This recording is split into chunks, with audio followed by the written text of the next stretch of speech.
अस्सलाम वालेकुम। मैं हूं फ़हीम खान और नेशनल सेविंग की अपडेट, प्राइवेट बैंकों की अपडेट के साथ आप लोगों की खिदमत में हाजिर हूं। रिक्वेस्ट आप लोग से यही, अगर आप हमारे चैनल पर नए हैं तो चैनल को सब्सक्राइब कर दें, वीडियो को लाइक कर दें, वीडियो को शेयर कर दें, बेल आइकन को प्रेस कर दें ताकि डेली बेसिस पे जब आप लोग के लिए वीडियोस बना रहे हैं, चाहे वो नेशनल सेविंग से रिलेटेड हो या फिर प्राइवेट बैंक से रिलेटेड हो, वीडियो फर्स्ट ऑफ ऑल आप लोग को मिले और आप लोग ज़्यादा से ज़्यादा फ़ायदा हासिल कर सके।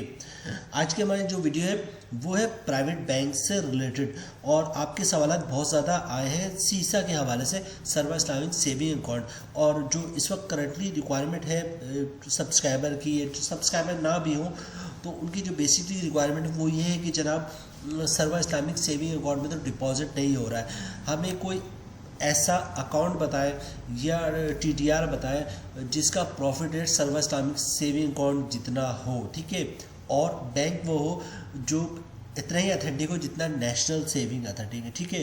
तो आप लोगों की रिक्वायरमेंट के मुताबिक कल से जो हम लोग वीडियोस बना रहे हैं वो उन बैंकों से रिलेटेड बना रहे हैं जिनका प्रॉफिट रेट जो है या तो सर्वा इस्लामिक सेविंग अकाउंट के बराबर है या फिर उससे भी ज़्यादा है। प्राइवेट बैंक जो है, हम अगर हमारी शुरू की वीडियोस देखें, बहुत सारी वीडियोस में हमने अपने बताया है कि भाई प्राइवेट बैंक जो है वो नेशनल सेविंग से बहुत आगे निकल चुका है, लेकिन लोगों ने एक माइंड बनाया है कि नहीं, हम इन्वेस्टमेंट करेंगे तो नेशनल सेविंग में करेंगे। अच्छा, इसकी क्या वजह है?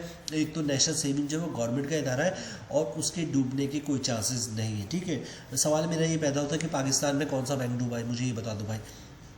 लोग मेहरान बैंक की मिसाल देते हैं, तो मेहरान बैंक में भी लोगों को जो है वो हो गया था, कुछ ऐसा नहीं कि वो डूब गया था। और दूसरी बात ये है कि मेहरान बैंक डूबने की वजह ये थी कि उसमें पॉलिटिकल इन्फ्लुएंस था, मतलब पॉलिटिक्स के लोग शामिल थे, तो इसलिए से इस वजह से वो ज़्यादा डूबा। मतलब ये कि उसमें जो है एक टाइम का पॉलिटिक्स चल रहा था, पॉलिटिक्स लोग जो है वो इन्वॉल्व थे उस बैंक को खोलने में और इस मकाम तक पहुंचाने में, ठीक है।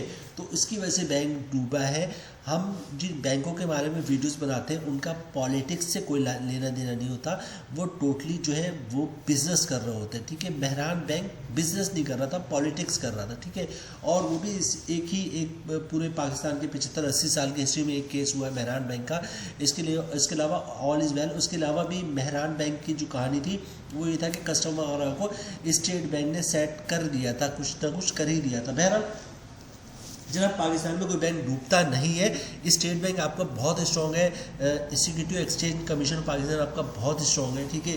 तो इनकी वजह से पाकिस्तान में कोई बैंक डूबता नहीं। तो आपका जो लोगों का जो माइंड बना हुआ है कि भाई नेशनल सेविंग में ही इन्वेस्ट करेंगे, क्योंकि नेशनल सेविंग वो गवर्नमेंट का बैंक है और प्राइवेट बैंक वो कभी भी डूब सकता है। भाई एक बात अब मैं आप लोगों को और बता दूँ कि 99% जो इस वक्त बैंक है वो तो अभी 10-15 साल के अंदर प्राइवेट हुए, जैसे HBL हो गया, MCB हो गया, UBL हो गया, लाइट बैंक हो गया।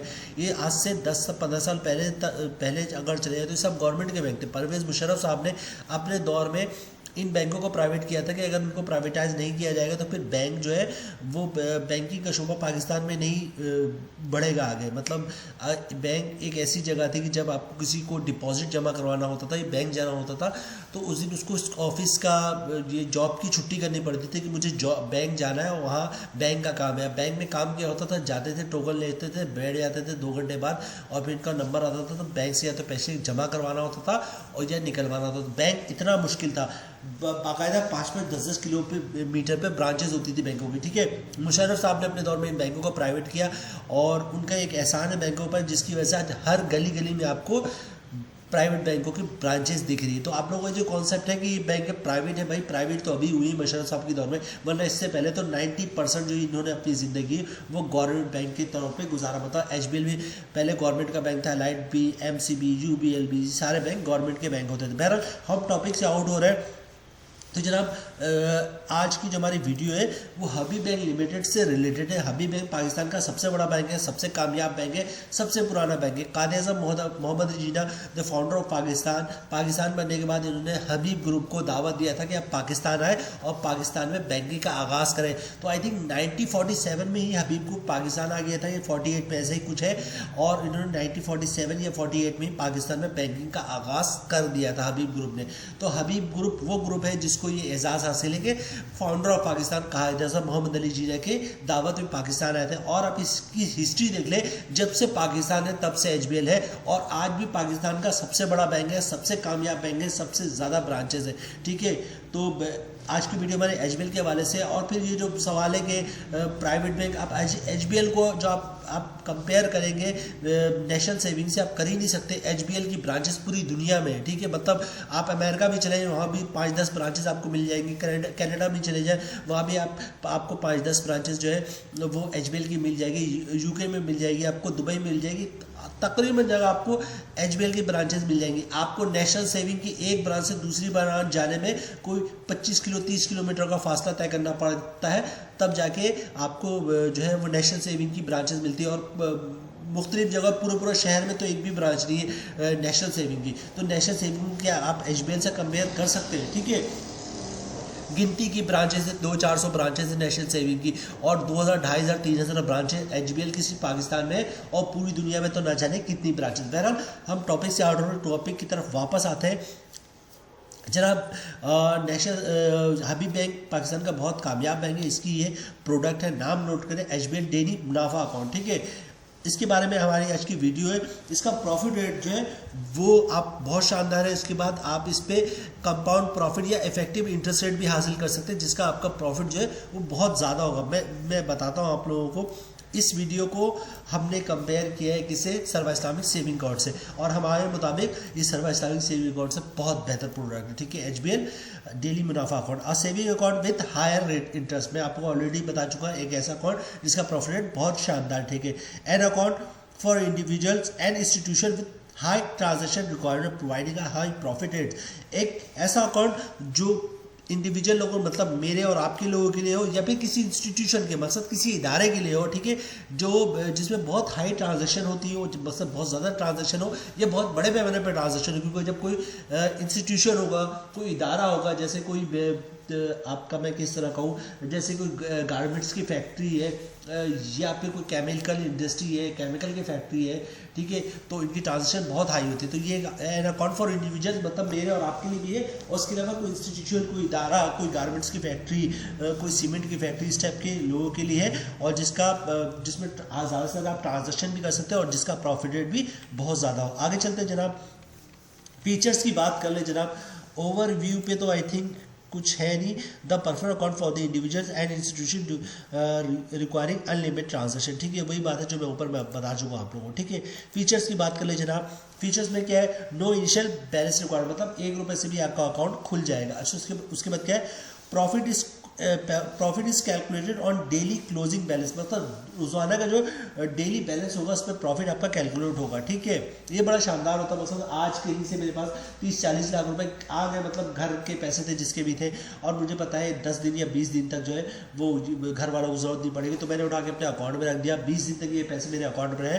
20 दिन का तक जो 20 लाख रुपये या 40 लाख रुपये 50 लाख का जो प्रॉफिट है वो कैलकुलेट होता रहा, और 20 दिन बाद जिसके पैसे थे मैंने वापस कर दिए, और 1 महीने के बाद क्या हुआ, इसका मुझे प्रॉफिट मिल गया 20-30-40 लाख रुपए का। ठीक है, तो ये डेली बेसिस पे जो अकाउंट का क्लोजिंग का बैलेंस होता है उस पर प्रॉफिट कैलकुलेट होता है, और हर महीने प्रॉफिट मिलता है। ये मुझे बहुत पसंद है। ठीक है, रीज़न मैं आप लोगों के साथ शेयर कर चुका हूँ। अच्छा, आगे क्या है, मतलब कि डेली जो आपके अकाउंट का बैलेंस होगा उस पर प्रॉफिट कैलकुलेट होगा, और हर महीने आपको उसका प्रॉफिट मिल जाएगा। ठीक है, मंथली एवरेज बैलेंस रिक्वायर्ड 40,000 और else service charges as per SOC to be deducted. ठीक है, ये कह रहे ऊपर इन्होंने कहा कि भाई एक जो इनिशियल डिपॉजिट है उसकी रिक्वायरमेंट, मतलब 1 रुपये से भी अकाउंट खुल सकता है। नीचे ये कह रहे हैं कि भाई अगर आपके अकाउंट का बैलेंस 40,000 तक तो होगा, तो इसका एडवांटेज मिलेगी कि आपको बहुत सारी सर्विस चार्जेस वेव हो जाएंगी, जो SOBC यानी कि शेड्यूल ऑफ बैंक चार्जेस के मुताबिक लगते हैं। लेकिन अगर आप 40,000 तक बैलेंस अकाउंट का रखेंगे तो सारे चार्जेस वेव हो जाएंगे। आगे चलते हैं जनाब, the account can be open by individual, मतलब इंडिविजुअल तौर पर खुल सकता है, यानी कि मैं ज्वाइंटली नहीं खुलवा सकता। इसका मकसद तो यही है, the account can be open by individuals. ठीक है, मतलब मैं ज्वाइंटली किसी के साथ नहीं खुलवा सकता, मैं जो वो सिंगली खुलवाऊंगा। और इसी तरह कोई इंस्टीट्यूशन खुलवाता है तो वो ऑफकोर्स वो तो सिंगली ही होता है। कोई इदारा है, जैसे फॉर एग्जाम्पल मैं किसी सीमेंट फैक्ट्री, तो सीमेंट फैक्ट्री तो सिंगल ही होगा भाई। ठीक है, आगे चलते हैं जनाब, हाउ टू अप्लाई बहुत ही सिंपल है। एचबीएल की तो हर गली मोहल्ले में ब्रांचेस। अच्छा, इसके अलावा एचबीएल जो है और बहुत सारे बैंक एचबीएल के अलावा भी जो डिजिटल अकाउंट खोल रहे हैं, तो वो आप अपने मोबाइल से या लैपटॉप से ट्राई करेंगे, वो आपको सारा ऑप्शन बता रहे होते हैं, ठीक है। कब आपने CNIC का फ्रंट पेज अपलोड करना है, कब बैक अपलोड करना है, ठीक है, सैलरी स्लिप कब अपलोड करना है, शनाख्ती कार्ड नंबर, सारी डिटेल्स आपको बता रहे होते हैं। आप इनपुट करते जाएंगे तो आपका डिजिटल अकाउंट खुल जाएगा। लेकिन अभी तक जो है वो 1% भी लोग डिजिटल अकाउंट नहीं खुलवा रहे। जो खुलवा रहा है वो ब्रांच का विजिट करके ही खुलवा रहा है, ठीक है। तो ब्रांच आप विजिट करें एचबीएल का, हर गली मोहल्ले में आपकी इसकी ब्रांचेस मिल जाएंगी, ठीक है। शनाख्ती कार्ड की कॉपी, ओरिजिनल शनाख्ती कार्ड लेके जाएगा। शनाख्ती कार्ड हो, नाइकॉब हो, ये पाकिस्तान ओरिजिनल कार्ड हो, सब पे ये अकाउंट खुल जाएगा, ठीक है। और शनाख्ती कार्ड की कॉपी, ओरिजिनल शनाख्ती कार्ड लेके। इसके अलावा एक फॉर्म होता है अकाउंट ओपनिंग फॉर्म, तो अब तो तमाम बैंकों की प्रैक्टिस ये है कि फॉर्म ब्रांच वाले खुद ही भरते हैं, आपने साइन करना होता है, ठीक है। तो फॉर्म साइन कर देंगे, शनाख्ती कार्ड की कॉपी दे देंगे, ओरिजिनल शनाख्ती कार्ड दिखा देंगे। अच्छा, इसके अलावा जो एक डॉक्यूमेंट रिक्वायर्ड होता है वो होता है इनकम प्रूफ। मतलब इनकम प्रूफ में क्या चीज़ें, आप सैलरी स्लिप की कॉपी भी दे सकते हैं, जॉब कार्ड की भी कॉपी दे सकते हैं। अगर ये दोनों चीज़ ना हो तो अपनी कंपनी से एक लेटर ले लीजिए, हमारा एम्प्लॉय है, इसकी इतनी सैलरी, इसका अकाउंट खोलते तो आपका अकाउंट खुल जाएगा। या किसी के पेंशन आते हैं तो वो भी इनकम होता है, उसके डॉक्यूमेंट भी आप दे सकते। किसी के गोल्डन हैंड शेक लिया या जो सेपरेट स्कीम होती है उसके मुताबिक सेपरेट कर लिया है, मतलब जॉब से वाइंड अप कर दिया, जॉब को छोड़ दिया स्कीम के तहत। या फिर किसी का दुकान है या फिर किसी के घर है, उसका रेंट आता है, तो रेंट इनकम के डॉक्यूमेंट भी आप दे सकते हैं, ठीक है। वो भी आपके इनकम के डॉक्यूमेंट्स से शामिल होते हैं। तो इनकम प्रूफ दे देंगे, शनाख्ती कार्ड की कॉपी दे देंगे, ओरिजिनल शनाख्ती कार्ड दे देंगे, फॉर्म पे साइन करके दे देंगे, तो अकाउंट इंशाल्लाह आपका खुल जाएगा, ठीक है। कोई इसमें ऐसी वैसी चीज़ नहीं है। अच्छा, एक चीज़ और बता दूं, चूंकि सेविंग अकाउंट है तो आप अकाउंट खुलवाने के बाद CZ50 का फॉर्म लाजमी जमा करवाइएगा ताकि ज़कात आपका ना कटे। अच्छा, ज़कात की बात होगी तो इसके अलावा बात करेंगे विथ होल्डिंग टैक्स की। तो जनाब विथ होल्डिंग टैक्स भी लगता है। विथ होल्डिंग टैक्स के बारे में बता दूं, विथ होल्डिंग टैक्स फाइलर पे नहीं लगता, सिर्फ नन फाइलर पे लगता है। वो भी कब लगता है, अगर कोई नन फाइलर जो है 50,000 से ज़्यादा, भले से ₹1 ज़्यादा हो, 50,000 से ज़्यादा कैश पैसे निकलवाता है, कैश की कंडीशन है, कैश पैसे निकलवाता है, तो फिर उस पर विथ होल्डिंग टैक्स चार्ज होता है 1,00,000 पे 600, मतलब 0.6% के हिसाब से विथ होल्डिंग टैक्स चार्ज होता है। तो आप चाहते हैं कि आप नन फाइलर हो, विथ होल्डिंग टैक्स ना कटें, तो पर डे 50,000 या 50,000 की से कम कैश की ट्रांजेक्शन करें, या कैश की ट्रांजेक्शन ना करें, चेक हो गया, बैंक का चेक हो गया, डिमांड ड्राफ्ट पे ऑर्डर से ट्रांजेक्शन करेंगे तो विथ होल्डिंग टैक्स से आप बच सकते हैं। अच्छा, प्रॉफिट रेट की बात करूँ जनाब, स्क्रीन पे दिख रहा होगा। प्रॉफिट रेट क्या है जनाब, सिंपल इंटरेस्ट रेट जो है वो आपका 20.50% है। मतलब अगर अभी आपने पैसे रखवाए, अब मतलब हर महीने जो है आपको 20.50% के हिसाब से प्रॉफिट आपके अकाउंट में आएगा, 20.50%, ठीक है। और आपका इफेक्टिव इंटरेस्ट रेट है वो 22.55% है, ठीक है। ये दोनों चीज़ मैं एक्सप्लेन करता हूँ। मतलब ये है कि 20.50% पे हम देखेंगे ग्रॉस प्रॉफिट कितना होता है, फिर इस पर हम निकालेंगे नेट प्रॉफिट कितना होता है। ज़कात का मैं आपको बता चुका, ज़कात से आप किस तरह बच सकते हैं, CZ50 का फॉर्म दे के बच सकते हैं, विथ होल्डिंग से टैक्स से किस तरह बच सकते हैं, वो भी मैं आप लोगों को बता चुका हूँ, ठीक है। अच्छा, उसके बाद एक तीसरा टैक्स बचा है इनकम टैक्स। तो इनकम टैक्स तो मैं हूँ या आप हूँ या कोई भी हो, उसको भरना ही भरना है। फाइलर बनेगा 15% और नन फाइलर बनेगा 30%। अभी हम कैलकुलेशन की तरफ चलते हैं और फिर देखते हैं कि जनाब टैक्स कितना बनता है, ग्रॉस प्रॉफिट कितना बनता है, टैक्स कितना कटता है, और टैक्स करने के बाद हर महीने आपको कितना प्रॉफिट मिलेगा। तमाम कैलकुलेशन जो होगी वो हमारी 1,00,000 पर होगी। जनाब हम आ गए हैं कैलकुलेशन शीट की तरफ, ठीक है। जो प्रॉफिट रेट है वो 20.50% है, ठीक है। अब देख ले 0.1% जो है ऑलरेडी आपको स्क्रीन पे दिख रहा होगा कि हमें सर्वस्टान सेविंग अकाउंट में जो प्रॉफिट रेट मिलता है वो 20.50% मिलता है। ये इतना बड़ा बैंक है, पूरी वर्ल्ड वाइड बैंक है HBL, और इस पर 0.1% ज़्यादा दे रहे हैं आपको, मतलब 20.50% के हिसाब से मंथली प्रॉफिट दे रहे हैं। इसकी कैलकुलेशन की तरफ चलते हैं जनाब। साल का मुनाफा मिलेगा आपको 20,510 रुपये, ठीक है। मंथली प्रॉफिट बन रहा है, ग्रॉस प्रॉफिट की बात हो रही है 1,709 रुपये, ठीक है। 1,00,000 में 1,709 रुपये का ग्रॉस प्रॉफिट बन रहा है। अच्छा, टैक्स की बात कर लेते हैं। अगर आप फाइलर है तो 15% टैक्स कटेगा, जिसकी अमाउंट बननी 256 रुपये, और टैक्स काटेगा तो 1,00,000 पे 1,453 रुपये का प्रॉफिट बनेगा मंथली। बात कर लेते हैं नन फाइलर की। तो जनाब साल का प्रॉफिट बन रहा है 20,510 रुपये, जो ग्रॉस प्रॉफिट बन रहा है वो बन रहा है 1,709 रुपये, ठीक है। अगर आप नन फाइलर 30% टैक्स कटेगा, जिसकी अमाउंट बननी 513 रुपये, टैक्स काटने के बाद 1,00,000 पे 1196 रुपये का प्रॉफिट बन रहा है, ठीक है। अच्छा, यहाँ पे बात कर लेते हैं इफेक्टिव इंटरेस्ट रेट। हमें बताया है कि इफेक्टिव इंटरेस्ट रेट 22.55% है। अच्छा, इफेक्टिव इंटरेस्ट रेट क्या होता है? इफेक्टिव इंटरेस्ट रेट ये होता है कि एचबीएल ये कहता है कि एक साल तक जो है वो आप ना अपने अकाउंट से प्रिंसिपल अमाउंट निकलवाएं और ना ही प्रॉफिट अमाउंट निकलवाएं। तो एक साल के बाद जो है हम आपको प्रॉफिट 20.50% के हिसाब से नहीं देंगे, बल्कि हम आपको देंगे 22.55% के हिसाब से। एचबीएल करेगा क्या? आपके प्रॉफिट को ही बार बार यूटिलाइज करता रहेगा एक साल तक। मतलब फॉर एग्जांपल 10 लाख रुपए आपने रखवाया है एचबीएल में और एक महीने का प्रॉफिट आता है 16,000 रुपये, आपने नहीं निकलवाया क्योंकि एचबीएल ने कहा कि हम नहीं निकलवाओगे तो हम आपको प्रॉफिट 22.55% के हिसाब से देंगे। तो एचबीएल क्या करेगा?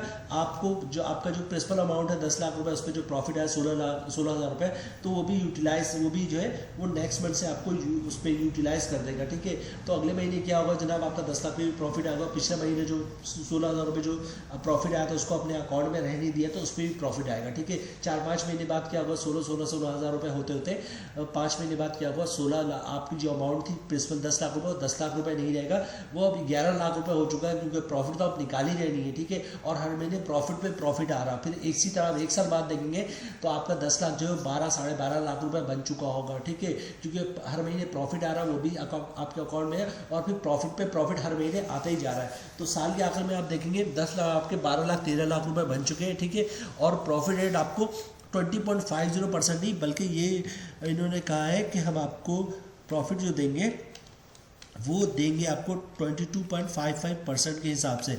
इस पे एक नज़र डाल लें। अच्छा, एक चीज़ मैं आप लोगों को और बता दूं, आप लोग हमसे कहते हैं कि भाई हमारा तो पूरा घर ही चलता है प्रॉफिट से, तो हम आप ये कैसी बातें कर रहे हैं कि आप प्रॉफिट आने करो तो हम घर कैसे चलाएं? तो देखिए, हमारा काम है आपको आइडियाज़ देना। ठीक है, 100% ऐसा नहीं होता कि हर कोई प्रॉफिट भी वो निकलवा रहा हो। तो बहुत से लोग ऐसे हैं जो प्रिंसिपल अमाउंट को भी रहने देते हैं, उससे जो प्रॉफिट आता है उसको भी दोबारा री इन्वेस्ट कर देते हैं ताकि उस पर भी प्रॉफिट हासिल करें। तो हमारा काम है आपको आइडिया देना है, बाकी आपकी मर्जी है। ठीक है, तो हम आइडिया दे रहे हैं, कोशिश ये करें कि अगर प्रॉफिट की ज़रूरत नहीं पड़ती है तो जितनी ज़रूरत है उतनी निकालें, बाकी अकाउंट में रहने दें ताकि उस पर भी प्रॉफिट आए। और अगर ऐसी सिचुएशन है तो 100% आपने प्रॉफिट निकालना ही निकालना है, तो फिर तो बात ही खत्म हो जाती है। बहरहाल इसमें देख लेते हैं इफेक्टिव इंटरेस्ट रेट के हिसाब से क्या हो रहा है। इफेक्टिव इंटरेस्ट रेट के हिसाब से जनाब हो रहा है कि 1 लाख में साल का प्रॉफिट बन रहा है 22,550 रुपये, मंथली प्रॉफिट बन रहा है 1889 रुपये, 1880 रुपये कह सकते हैं आप। ठीक है, 1 लाख में 1880 का प्रॉफिट। Would you believe? और बैंक भी कौन सा है? एचबीएल, पाकिस्तान का सबसे पुराना, सबसे बड़ा और सबसे कामयाब बैंक। ठीक है, अच्छा, टैक्स की बात कर ले, 1889 रुपये या 1880 रुपये का मंथली प्रॉफिट बन रहा है 1 लाख पे। इस पर टैक्स भी कटेगा। तो टैक्स की बात कर ले, फाइलर में कटेगा 15% टैक्स। तो फाइलर पे टैक्स काटने के बाद 282 रुपये की अमाउंट बन रही है 1 लाख पे। ठीक है, प्रॉफिट पे तो जनाब टैक्स काटने के बाद 1 लाख का जो मंथली प्रॉफिट बन रहा है वो बन रहा है 1597 रुपये। ठीक है, बहबूद कह रहा हूँ, सॉरी, सर्विस टाइम से एक वॉर्ड में हमें क्या मिल रहा है? 1450 रुपये मिल रहा है। ठीक है, तो यहीं पे आपको देख रहा है 150-200 रुपये 1 लाख पे ज़्यादा बन रहा है। ठीक है, अगर 10 लाख होगा तो जाहिर सी बात है 1,500-2,000 होगा, और इसी तरह जितनी ज़्यादा अमाउंट होगी इतनी ज़्यादा फिगर ज़्यादा बनता जाएगा, और फिर पूरी साल की कैलकुलेशन करेंगे तो बहुत आगे निकल जाएगा प्राइवेट। ठीक है, अच्छा, बात कर लेते हैं नन फाइलर की। तो साल का प्रॉफिट बनेगा 22,550 रुपये, जो ग्रॉस प्रॉफिट बन रहा है वो 1889 रुपये बन रहा है। अगर आप नन फाइलर तो 30% टैक्स कटेगा, जिसकी अमाउंट बनी 564 रुपये, और टैक्स काटने के बाद 1 लाख पे 1,315 रुपये का प्रॉफिट मंथली बन रहा है नन फाइलर का। तो फाइलर का तो बहुत ही शानदार है, 1 लाख पे 1597 रुपये एचबीएल की तरफ से। तो जनाब ये प्रोडक्ट है, बहुत ही शानदार प्रोडक्ट है, मुझे तो बहुत ही पसंद आई। और उसके अलावा लोगों को मैं सजेस्ट भी बहुत करता हूँ कि इसमें अकाउंट खुलवाओ, एचबीएल डेली मुनाफा अकाउंट। कुछ लोग सवाल हमसे ये करते हैं कि भाई एचबीएल डेली मुनाफा अकाउंट और जो जनाब दूसरा अकाउंट है कौन सा, एचबीएल महाना आमदन अकाउंट, इसमें क्या फ़र्क है? देखिए, डेली मुनाफा अकाउंट में, और ये है आपका डेली मुनाफा अकाउंट, और इसके ऊपर मुझे दिखा है अभी, मैं आपको दिखा ही दूँ ताकि ये कॉन्सेप्ट भी क्लियर हो जाए। ये है आपका डेली मुनाफा अकाउंट, ये है महाना आमदन अकाउंट। ठीक है, डेली मुनाफा अकाउंट और महाना आमदन अकाउंट में इस वक्त करंटली कोई फ़र्क नहीं है। ठीक है, क्योंकि ये इसलिए फ़र्क नहीं है कि एचबीएल वालों ने डेली महाना आमदन अकाउंट का प्रॉफिट रेट सेम कर दिया है सब। देखिए 20.50% ही कर दिया। ठीक है, मतलब ये कि एचबीएल महाना आमदन जो अकाउंट है वो टायर बेचता, मतलब 0 से 99,999 रुपये होगा तो उतना प्रॉफिट मिलेगा, फिर 1 लाख 1 से इतना तक होगा तो इतना प्रॉफिट मिलेगा, फिर 10 लाख से ऊपर होगा तो इतना प्रॉफिट मिलेगा, इस टाइप की प्रोडक्ट थी एचबीएल महारामदा। लेकिन अभी ये हुआ है कि इन्होंने जो प्रॉफिट रेट है वो सबका सेम कर दिया, 20.50% का कर दिया। मतलब ये कि 1 रुपये रखवाएं या 1 करोड़ रुपये रखवाएं, प्रॉफिट रेट आपको 20.50% के हिसाब से ही मिलेगा। और डेली मुनाफा अकाउंट जो है, इसमें ऐसी कोई कंडीशन, बस ये टायर बेस्ड प्रोडक्ट ही नहीं थी। HBL Mahananda tyre based product थी, लेकिन अभी तो प्रॉफिट इन्होंने फिक्स कर दिया, तो इसका मतलब है इस वक्त तो टायर बेस्ड प्रोडक्ट नहीं रही है। हो सकता है आगे चल के टायर बेस्ड प्रोडक्ट हो जाए एचबीएल महारामदन। तो करंटली एचबीएल महारामदन अकाउंट और डेली मुनाफा अकाउंट में कोई फर्क नहीं है, लेकिन जो महारामदन अकाउंट है वो टायर बेस है। मतलब ये कि लिमिट हो सकती है उसमें, आगे चल के दोबारा लिमिट लगवा सकते हैं। माजी में लिमिट लगाते थे कि 1 रुपये से 1 लाख तक होगा तो उतना प्रॉफिट मिलेगा, 1 लाख 1 रुपये से 10 लाख रुपए होगा तो उसका प्रॉफिट ज़्यादा होगा, 10 लाख 1 रुपये से 50 लाख होगा तो उसका प्रॉफिट और ज़्यादा होगा। ठीक है, अभी तो उन्होंने फिक्स कर दिया। बहरहाल अभी करंटली तो एचबीएल डेली मुनाफा अकाउंट और एचबीएल महारामदन अकाउंट में कोई फर्क नहीं है, लेकिन माजी में होता था और हो सकता है फ्यूचर में भी दोबारा फर्क आ जाए। यहाँ पे हम वीडियो ख़त्म करते हैं जनाब। उम्मीद है वीडियो आप लोगों को पसंद आई होगी। रिक्वेस्ट आप लोग से यही है, अगर आप हमारे चैनल पर नए हैं तो चैनल को सब्सक्राइब कर दें, वीडियो को लाइक कर दें, वीडियो को शेयर कर दें, बेल आइकन को प्रेस कर दें, ताकि डेली बेसिस पे जब आप लोग के लिए वीडियोस बना रहे हैं, चाहे वो नेशनल सेविंग से रिलेटेड हो या प्राइवेट बैंकों से रिलेटेड हो, वीडियो फर्स्ट ऑफ ऑल आप लोग मिले और आप लोग ज़्यादा से ज़्यादा फायदा हासिल कर सके। मिलते हैं नेक्स्ट वीडियो में, चला तब तक के लिए अल्लाह हाफिज़।